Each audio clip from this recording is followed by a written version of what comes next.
Hey guys, I made some fried chicken strips, aka Raising Cane's at home. My kids love this stuff. Let me show you how I made it. So to start, I have some chicken breast, I have some seasoned flour. I also have another bowl of seasoned flour just mixed with water to make a batter. I also have some cooking oil and I have my temperature set at 375 to get that preheated.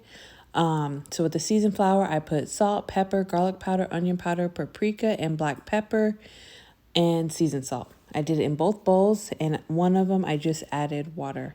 I will leave the recipe in the description below. I have my chicken breast here. I just have 4 chicken breasts. I'm cutting them into strips.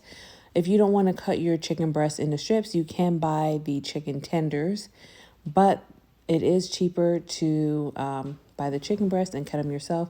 And if you can get a good deal on the chicken breast when they're on sale, like Safeway or Albertsons, a lot of times they do sell these chicken breasts for 97 cents a pound, so you can really stock up and have them in your freezer, defrost when you are ready to make something with them, like chicken strips.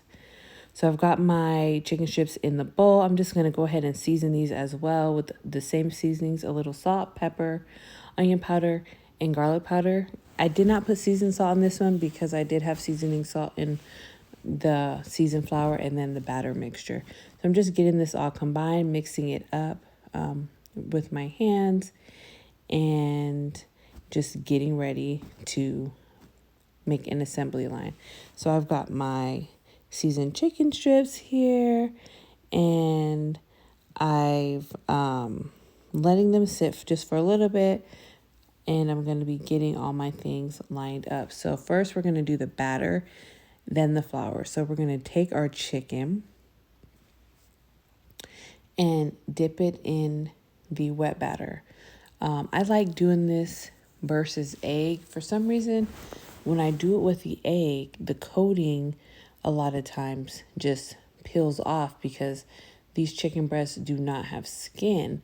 And when there's no skin, it just like peels right off. This kind of helps prevent that. So I'm just dipping this in, dredging it in, and then we're going to dip it in the flour. And I'm just basically going to set this aside in the flour just like that while I get all the rest of them dredged in the wet batter and then in the flour mixture.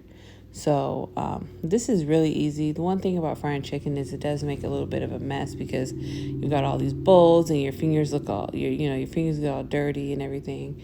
But it's really worth it in the end. It's much more affordable to cook and make this stuff at home. You also can, if you're making these and making this big mess, you can also pre-make a ton, freeze them, and pop them in the air fryer just like you buy those Tyson ones. So I have my oil is all preheated and ready to go. I'm just going to drop my chicken breast strips in here.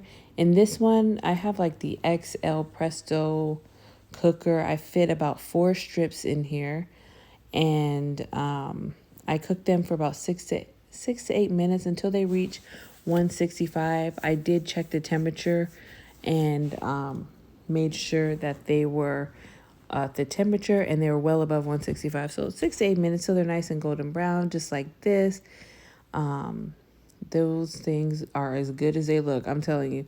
So what I did was just sprinkle a little bit of salt because every time you take something out the fryer, you gotta add a little bit of salt. So I did that. Pop these on a plate lined with a paper towel just to kind of get any little excess oil off.